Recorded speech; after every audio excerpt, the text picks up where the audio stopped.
ሁሉም ዜጎች የመራጭነት ካርድ በመውሰድ በሰባተኛው ጠቅላላ ምርጫ በመሳተፍ ሀገሪቱን የሚመራን መንግስት የመመስረት ኃላፊነት እንዲወጡ የፌዴራል ጸረ ሙስና ኮሚሽን ኮሚሽነር ዶክተር ሳሙኤል ውርቃቶ አሳሰቡ።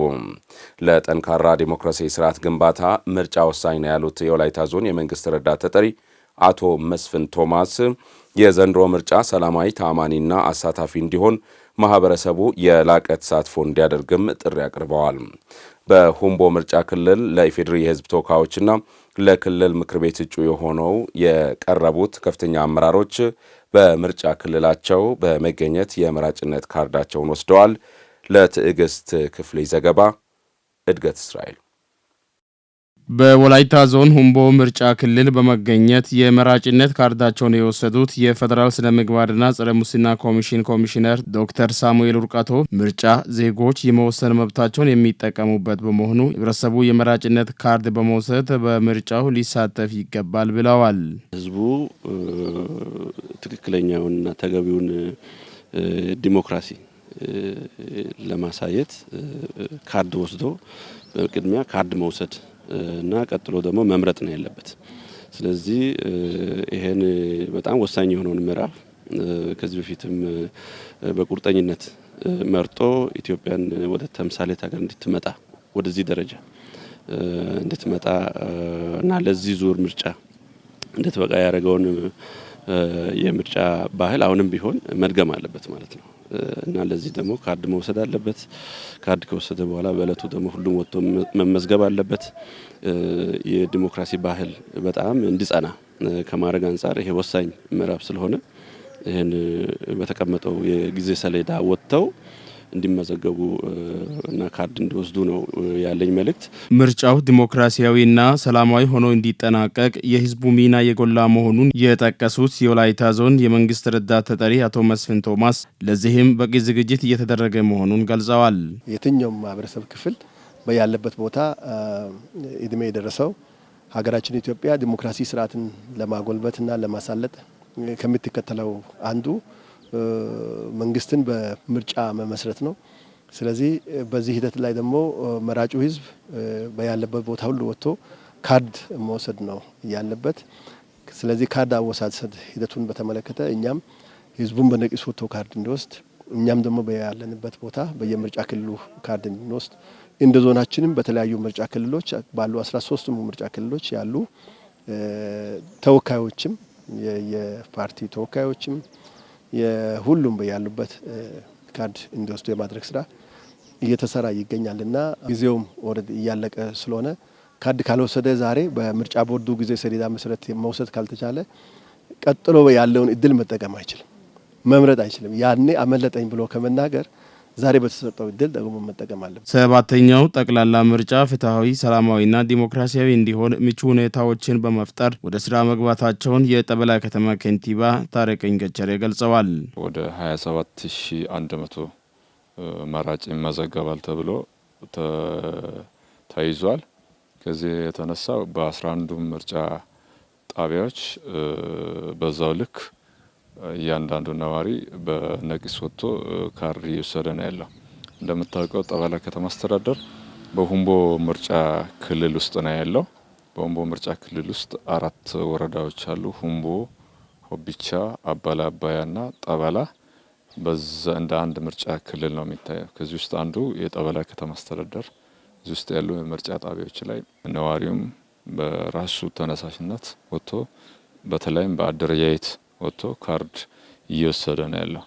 በአደረጃጀት ስንል ሴቶች በራሳቸው፣ ወጣቶች በራሳቸው፣ ነዋሪውም በራሱ አደረጃጀት ወጥቶ ካርድ እየወሰደ ነው ያለው። መራጮች በበኩላቸው ካርድ በመውሰድ ይበጀኛል የሚሉትን ፓርቲ ለመምረጥ መዘጋጀታቸውን ተናግረዋል። ከምርጫ ካርድ መውሰድ ጋር ምንም ድርድር አያስፈልግም።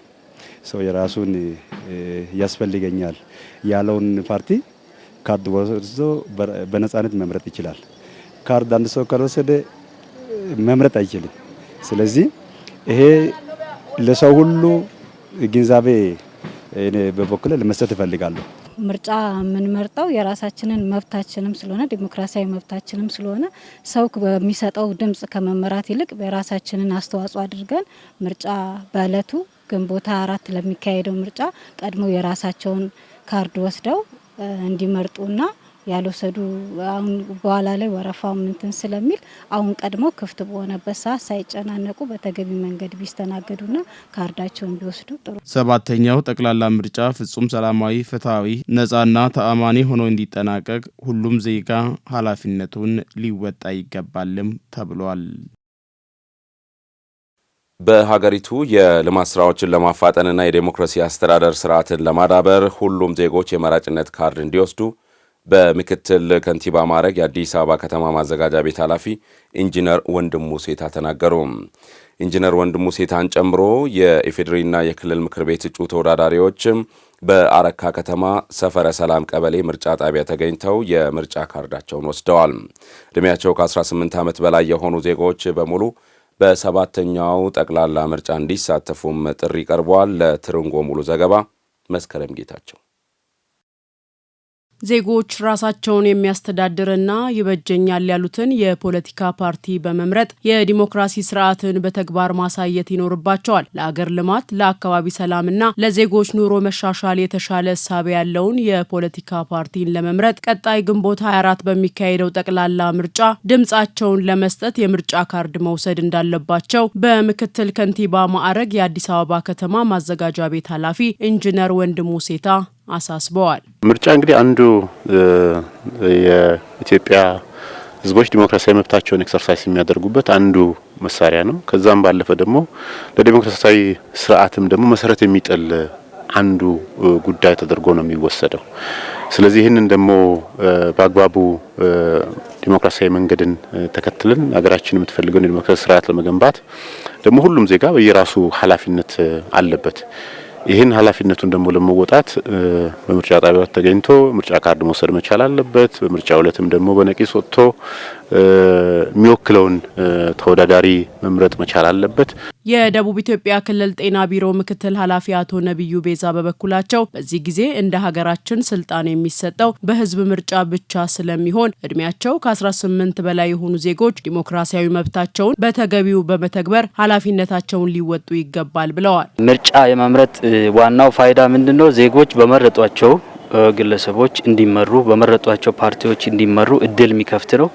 ዲሞክራሲ እንዲሰፋ ምህዳሩ እንዲሰፋ ምርጫ አንዱ መለኪያ ስለሆነ የዲሞክራሲያዊ መብታቸውን ዜጎች ሲጠቀሙ በመረጧቸው መንግስት ይመራሉ ማለት ነው። ከዚህ አንጻር ዲሞክራሲ ከሚገለጽበት መንገድ አንዱ ምርጫ ስለሆነ ዜጎች የዲሞክራሲያዊ መብታቸውን ተጠቅሞ ወኪሎቻቸውን እንዲመርጡ ስለሚያስፈልግ ነው። ምርጫ ካርድ ያልወሰደ ሰው ሊመርጥ አይችልም። ከዚህ አንጻር ሁሉም ዜጎች እድሜያቸው ከ18 ዓመት በላይ የሆኑ ዜጎች ወኪሎቻቸውን መምረጥ የውዴታ ግዴታ ነው ብዬ አምናለሁ። ኢንጂነር ወንድሙ ሴታ አክለው ምርጫው ሰላማዊና ፍትሃዊ እንዲሆን የሰላም ባለቤት የሆነው ማህበረሰብ ከጸጥታ አካላት ጎን በመቆም የራሱን ድርሻ ሊወጣ እንደሚገባም አመልክተዋል። የዲሞክራሲያዊ ስርዓት ግንባታ ነው ካልን ለዛ ዲሞክራሲያዊነት አንዱ መገለጫው የሚሆነው ምርጫው ሰላማዊ እንዲሆን ማድረግ ነው። ያንን ለማድረግ ደግሞ ከጸጥታ አካላት ባሻገር እያንዳንዱ የኢትዮጵያ ዜጎች የክልሉ ነዋሪዎች ደግሞ ኃላፊነት መቻል አለባቸው። ሰላም ከእያንዳንዳችን ከየራሳችን አጠገብ ነው ያለው። እኔ ለሰላም ዘብ ማልሆን ከሆነ አንቺ ለሰላም ዘብ ማትሆኝ ከሆነ የከተማው ነዋሪ፣ የገጠሩ ነዋሪ፣ የክልሉ ነዋሪ፣ የኢትዮጵያ ሁሉም ዜጎች ለሰላም ዘብ መሆናቸው ማረጋገጥ ካልቻሉ ስለ ሰላም ማውራት አንችልም። ስለዚህ ሰላም ለጸጥታ አካላት ብቻ ለፖሊስ ወይ ለመከላከያ ሰራዊት የምንተው ጉዳይ ሳይሆን እያንዳንዳችን የሰላም ዘብ መሆን መቻል አለብን። ያ ሰላማችን ደግሞ ያው የጀመርነው ዲሞክራሲ ስርዓት ግንባታን ከዳር ለማድረስ አንዱ መሰረት ተደርጎ ነው የሚወሰደው። ምርጫውም በሰላማዊ መንገድ መካሄዱ ሰዎች ዲሞክራሲያዊ መብቶቻቸውን በአግባቡ ኤክሰርሳይዝ እንዲያደርጉ ምርጫው ተአማኒ እንዲሆን ማድረግ ያስፈልጋል። ሁሉም ዜጎች የምርጫ ካርድ ለመውሰድ የሚያስፈልጉ መስፈርቶችን በማሟላት ተመዝግበው ካርድ በመውሰድ በግንቦት 24 2018 ዓ.ም ካርድ በወሰዱበት ምርጫ ጣቢያ ተገኝተው ይበጀኛል ያሉትን መምረጥ እንደሚጠበቅባቸውም ተጠቁመዋል። ለድርቅና ረሃብ የተጋለጡ ከ1.4 ሚሊዮን በላይ ህጻናትን ለመታደግ የታሰበው የ5 ዓመታት ሰብአዊ ድጋፍ ፕሮግራም በቅርቡ ተግባራዊ እንደሚደረግ የወርልድ ቪዥን ኢትዮጵያ ኦፕሬሽን ዳይሬክተር አቶ ሳሙኤል ጥላሁን ተናገሩ። ወርልድ ቪዥን ኢትዮጵያ በንጹህ የመጠጥ ውሃ፣ በጤናና በግብርና ዘርፎች ሁሉ አቀፍ ድጋፍ ሲያደርግ መቆየቱን የደቡብ ኢትዮጵያ ክልል ፋይናንስ ቢሮ ኃላፊ አቶ ተፈሪ አባተ ጠቁመዋል። ወርልድ ቪዥን ከ2018 እስከ 2023 ዓ.ም ድረስ ከክልሉ መንግስት ጋር በተለያዩ ዘርፎች ለመስራት የሚያስችል የጋራ መግባቢያ ሰነድ ተፈራርሟል። ለታረቀኝ ተስፋዬ ዘገባ ፍሬህይወት ተስፋዬ። ወርልድ ቪዥን ኢትዮጵያ ላለፉት ለ30 ዓመታት ህጻናትን በልማት ስራዎች ተጠቃሚ ለማድረግ በሰራቸው ስራዎች በጤና፣ በግብርና፣ በንጹህ መጠጥ ውሃ፣ በትምህርት፣ በሰላም ግንባታና መሰል ተግባራት ላይ የሚታይ ለውጦችን አስመዝግቧል። ወርልድ ቪዥን ኢትዮጵያ በሀገር አቀፍ 15 ሚሊዮን ህጻናትን ተጠቃሚ ለማድረግ የሚሰራ መሆኑ የተገለጸ ሲሆን በደቡብ ኢትዮጵያ ክልል ደግሞ አጠቃላይ በ20 ወረዳዎች 1.43 ሚሊዮን የሚሆኑ ህጻናት በቀጣይ 5 ዓመታት ጤናቸው፣ ንጽህናቸውና ሰላማቸው የተጠበቀ እንዲሁም ደረጃውን የጠበቀ ትምህርት እንዲያገኙ ማቀዳቸውን የወርልድ ቪዥን ኢትዮጵያ ኦፕሬሽንስ ዳይሬክተር አቶ ሳሙኤል ጥላሁን ተናግረዋል። ዛሬ በደቡብ ኢትዮጵያ ክልል የመግባቢያ ስምምነት ተፈራርመናል። እንግዲህ በሚቀጥሉት 5 ዓመታት አሁን ባለን ሀብት መሰረት ከ2026 እስከ 30 1.4 ሚሊዮን ልጆችን ለመድረስ ነው። በዋነኝነት ወርልድ ቪዥን የልጆችን ጤና፣ ትምህርት እና የአመጋገብ ሁኔታ በማሻሻል ልጆች ደስተኞች እንዲሆኑ፣ ልጆች ሰላም ያላቸው እንዲሆኑ፣ ልጆች ልጅነታቸውን በደንብ ኤክስፒሪየንስ አድርገው የሚኖሩበትን ህይወት ለመፍጠር ነው ወርልድ ቪዥን የሚሰራው። እንግዲህ በሚቀጥሉት 5 ዓመታት በደቡብ ክልል 1.4 ሚሊዮን ልጆችን ህይወት በጋራ ለመለወጥ የመግባቢያ ስምምነት ተፈራርመናል።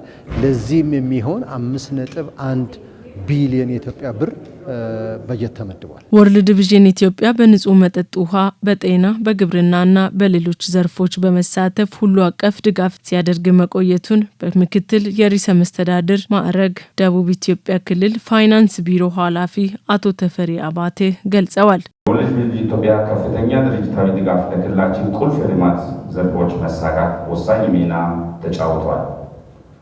የእነዚህ አስተዋጽኦ ውጤት በውሃ፣ በሳኒቴሽንና ሃይጂን፣ በጤና፣ በግብርና፣ በኑሮ ማሻሻያ፣ በትምህርት፣ በህፃናት ጥበቃ ተሳትፎ እንዲሁም በአካባቢ ጥበቃና በአየር ንብረት ለውጥ ዘርፍ ብዙ ጉልህ ሚናዎችን ተጫውቷል።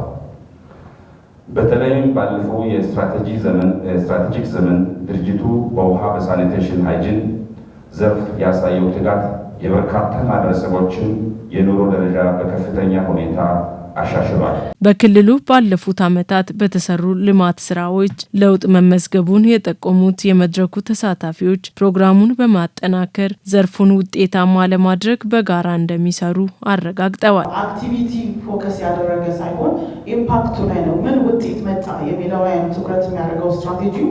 ስለዚህ ይህን ውጤት ለማምጣት እንደ ቢሮ ከክልል ጀምሮ እንግዲህ ከክልልን አስመልክቶ እንደ ሀገር የነበረው እንደነበረ ሆኖ ወደ ክልል ኮንቴክስት የወረዱ አፕሮቾች አሉ።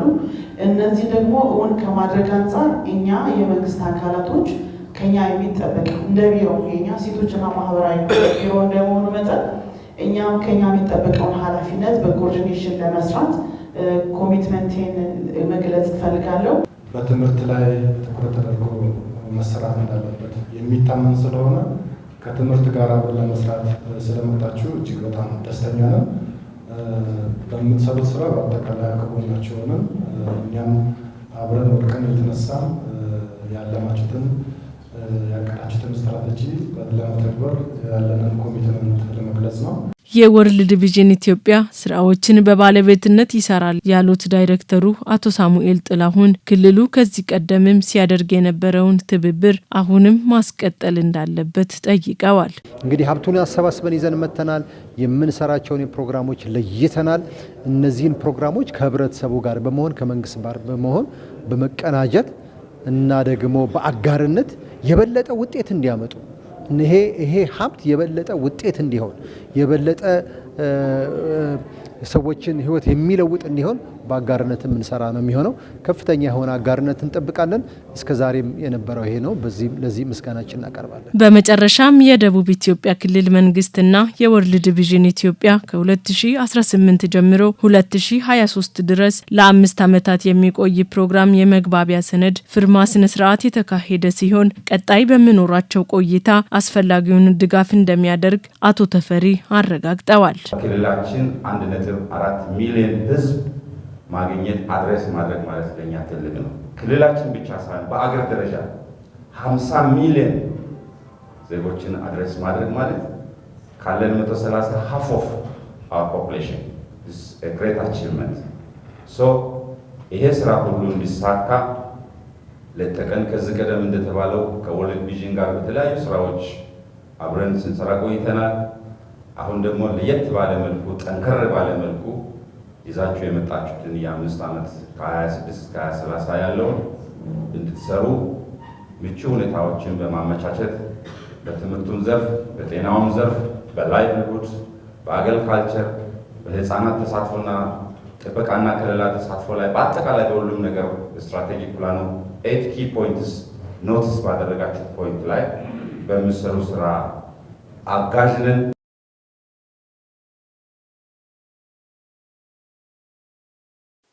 ሴቶችን በህገወጥ መንገድ ወደ ውጭ ሀገራት የመስደድና በድብቅ የሚፈጸም የህፃናት ዝውውርን ለማስቀረት ከተለያዩ ግብረሰናይ ድርጅቶች ጋር በቅንጅት እየሰራ መሆኑን የወላይታ ዞን ሴቶችና ማህበራዊ ጉዳይ መምሪያ አስታወቀ። ሲቪኤም የተሰኘ ግብረሰናይ ድርጅት በህፃናት ላይ የሚደርሰውን የጉልበት ብዝበዛ፣ የአካላዊና ስነ ልቦናዊ ጥቃትን ለመከላከል ዘርፈ ብዙ ተግባራትን እያከናወነ ይገኛል። ድርጅቱ ከወላይታ ዞን ሴቶችና ማህበራዊ ጉዳይ መምሪያ ጋር በመተባበር ህገወጥ የህፃናት ዝውውርና ስደትን ለመከላከል ከተለያዩ ማህበረሰብ ክፍሎች ጋር ግንዛቤ ማስጨበጫ መድረክ አካሂደዋል። ለዝርዝሩ ሰናይት አብርሃም። ሲቪኤም የተሰኘ ግብረሰናይ ድርጅት ላለፉት 45 ዓመታት በጤናው በግብርናውና በሌሎች ማህበራዊ ዘርፎች ባከናወናቸው ዘርፈ ብዙ ተግባራት በርካታ ዜጎችን ተጠቃሚ አድርጓል። ድርጅቱ በተለይም የህፃናትና ሴቶች ጥቃት ከመከላከል ረገድ አበክሮ እየሰራ ይገኛል። ሲቪኤም ኢትዮጵያ ላለፉት 45 ዓመትና ከዛ በላይ በኢትዮጵያ ውስጥ በርካታ ጉዳዮችን እየሰራ ይገኛል። በተለይ ደግሞ በንጹህ ውሃ አቅርቦት፣ በከተማ ምግብ ዋስትናና በኤችአይቪ ኤድስ ግንዛቤና መከላከል ላይ እንደዚሁም ደግሞ የሰራተኛነት የሚገኙ የቤት ሰራተኞችን እነሱን ግንዛቤ በመስጠት አቅማቸውን በማሳደግ ለትምህርት ገበታ እንቅፋት የሆነባቸውን የትምህርትና የቁሳቁስ ድጋፍ በማድረግ ወደ ትምህርት ገባ በመመለስና ስለ ህገወጥ የሰዎች ዝውውር በርካታ ትምህርቶችን ለአካባቢው ማህበረሰቦችን አስተምረን እንደዚሁም በንጹህ ውሃ መጠጥ አቅርቦትም በዞን ውስጥ ከመንግስት ጋር በመሆን ለተለያዩ አካባቢዎች ተደራሽ እንዲሆኑ አድርገናቸዋል። ድርጅቱ ከዞን ሴቶችና ማህበራዊ ጉዳይ መምሪያ ጋር ባዘጋጀው መድረክ ህገወጥ የህፃናት ዝውውርና የጉልበት ብዝበዛ እንዲሁም የሴቶች ህገወጥ ስደትን ለመከላከል በትኩረት ሊሰራ እንደሚገባ ተገልጿል። ሴቶችና ማህበራዊ ጉዳይ ብቻ አይደለም። የግብርና ምርት ማምረት አለበት ቤተሰብ ምርታማነትን ከመጨመር አንጻር በመንግስት ፖሊሲ እነዚህ የህፃናት ቤተሰብ መታቀፍ መቻል አለባቸው፣ ድጋፍ ሊደረግ ይገባል። ምርታማነታቸው መጨመር መቻል አለበት። ሌሎች ደግሞ አይጂኤ ወይንም ኢንካም ጀነሬቲንግ አክቲቪቲዎች ላይ መንግስታዊ ያልሆኑ ተቋማትን መንግስታዊ ተቋማትን ማሳተፍ መቻል አለባቸው። ከዚህ በህገወጥ መንገድ ወጥቶ እስከ አዲስ አበባ በደላላ ከአዲስ አበባ እስከ ጎንደር ድረስ በደላላ ተደልሎ ይሄዱና ከዛው በተለያዩ ጾታዊ ትንኮሳ ከደረሰ በኋላ እስከ መተማ ድረስ በእግር ለ8 ቀን ያህል ተጉዞ እስከ ድንበር ድረስ ከሄዱ በኋላ እዛውም አሁን በታጣቂው እጅ ገብቶ ተደብድበው የሚሞቱም አሉ፣ ተረግጠው የሚሞቱም አሉ። ስለዚህ በህገወጥ መንገድ የሚሄዱት በህገወጥ መንገድ እንዳይሄዱ ከመከላከል አንጻር ሰፊ ማህበረሰብ አቀፍ ተቋማትን፣ የሃይማኖት ተቋማትን አሁን ዛሬም የእድር ተወካዮች አሉ፣ የሃይማኖት ተወካዮች አሉ። በመድረኩ የተገኙ ተሳታፊዎች በተለያዩ አካላት ጥቃት የሚደርስባቸው ህፃናትንና ሴቶችን ለመታደግ ባለድርሻ አካላት ኃላፊነታቸውን በተገቢው መወጣት ይኖርባቸዋል ብለዋል። ተጎጂዎች ባሰሙት ድምጽ ፖሊስ መጥቶ ምርመራ አጣርቶ 13 ዓመት ባለፈው እንግዲህ ሚዲያ ላይም ቀርቧል አይታቸው እንደሆነ።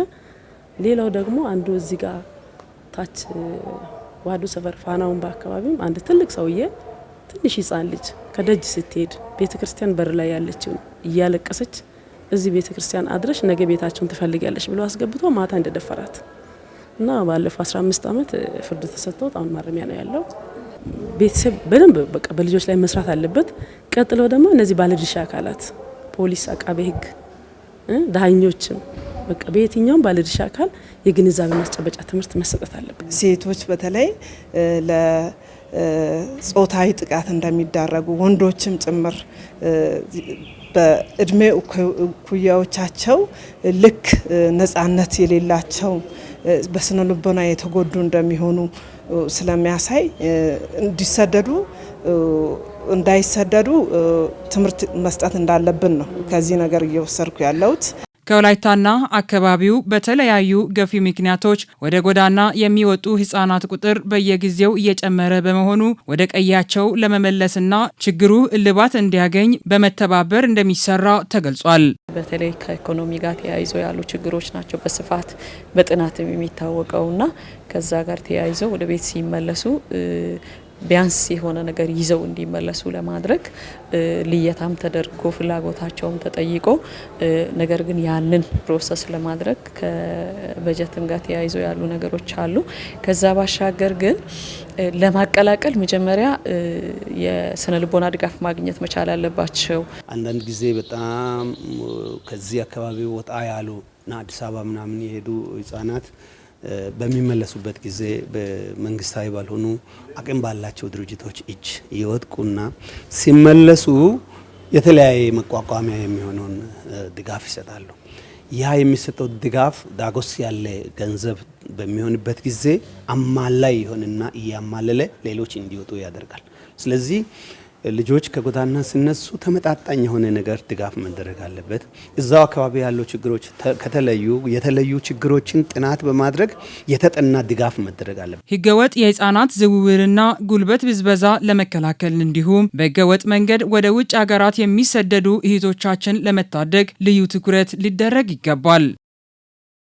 ከሰሞኑን በሀገሪቱ ባጋጠመው የነዳጅ እጥረት ምክንያት በህዝብ ማመላለሻ ትራንስፖርት ላይ የተደረገው የታሪፍ ጭማሪ እጅጉን አስደንጋጭ ነው ሲሉ በወላይታ ሶዶ ከተማ መናኸሪያ ያነጋገርናቸው መንገደኞች ተናገሩ። የህዝብ የትራንስፖርት ፍላጎትን ለማሟላት በነዳጅ ማደያዎች ለህዝብ ማመላለሻዎች ቅድሚያ ከመስጠት ባለፈ የከተማ አውቶቡሶች የትራንስፖርት አገልግሎትን ለማስጀመር መታቀዱን የወላይታ ሶዶ ከተማ ትራንስፖርትና ሎጂስቲክስ መምሪያ ኃላፊ ወይዘሪት መቅደስ በዛብህ ገልጸዋል። የወላይታ ሶዶ ከተማ መናኸሪያን ቃኝታ ዝርዝሩን ያሰናዳችው ነህሚያ ገነቱ ናት። በመካከለኛው ምስራቅ የሚካሄደውን ጦርነት ተከትሎ የነዳጅ ዋጋ በዓለም ገበያ ላይ ከፍተኛ ጫና ፈጥሯል። ይህንን ተከትሎ የትራንስፖርትና ሎጂስቲክስ ሚኒስቴር በትራንስፖርት ላይ የታሪፍ ማሻሻያ በማድረጉ ምክንያት የወላይታ ሶዶ ከተማ ነዋሪዎች ከቦታ ቦታ ለመንቀሳቀስ እንደ ልብ መኪና አለማግኘት እና የታሪፍ ጭማሪ አላስፈላጊ ወጪ ውስጥ እንድንገባ አድርጎናል ሲሉ ለወላይታ ቴሌቪዥን ቅሬታቸውን አሰምተዋል። ቦምቤ ችሎት ነበር ቦሎሶ ቦምቤ ለክርክር የተቀጠረ መዝገብ አለ። 2:30 እዛ ተሰብስበው 3 ሰዓት የሚጀምረው ችሎት ማኪና በማጣት 6 ሰዓት ደረስኩ። 6 ሰዓት ሲደርስ ችሎቱ ተጠርቶ ኪሳራ ተጥሎ አልፏል። በጣም እንደዛ ሲስቃይ ነበር። ግን እንዴት ነው የደረስኩበት? ከሶዶ እስከ አረካ በታሪፍ አሁን የሚከፍለው 80 ብር ሆኖ የሚያስከፍሉ 150 ብር ነበር። ለቦምቤም እንደዛው 150 ደርሶ መልስ 600 ብር በመክፈል ነው። ግን ያ ማለት 160 ብር 600 ብር እየከፈልኩ ነው የመጣሁት። ስለዚህ ከዛ የተነሳ በበቂ ታይም ላይ ተጠቅመን ችሎቱ ባለመድረስ ችግር ይገጥመኛል። ከሚገባው ከታሪፍ በላይ እየገጠመን ነው። ተቸግረን ስንደርስ እንኳን ትርፉን ከፍለን ለመሄድ መኪና እናገኝም። የገጠመው በዚህ በታሪፍ በነዳጅ እጥረት ምክንያት ያው መኪና ከዚህ መደባም አልተሰጠም። ሁምቦ ለመሄድ ወጥተን ያው መኪና አተን ቆመናል። እዚህ ያው የመንግስትም ችግር ሊሆን ይችላል። ያው የነዳጅ እጥረት ስላለ መኪናም ተመድቦም ያው ነዳጅ ከሌለ ያለ ነዳጅ ስለማንቀሳቀስ መደባም አልተሰጠም። በዛ ተቸግረናል። የነዳጅ ማደያዎች በቂ ነዳጅ ለመኪናዎቻችን ለማስቀዳት ተጨማሪ ክፍያ በመጠየቃቸው ምክንያት እኛ ሹፌሮችም ተሳፋሪዎቻችን ላይ ከታሪፍ ውጪ ለመቀበል ተገደናል ይላሉ። ህብረተሰቡ የሚረዳው ምንድነው? አሁን ናፍጣ ሁኔታ በተለይ እኛ በጣም የተቸገርን ነው። ለ2 ለ3 ለ4 ቀን ራሱ ተሰልፈን እየቀዳን እንገኘውና ናፍጣ የሚሰጠን ናፍጣ በጣም ጥቂት ነው። ምክንያቱም 70 ሊትር 80 ሊትር ከዛ በላይ አይሰጡንም።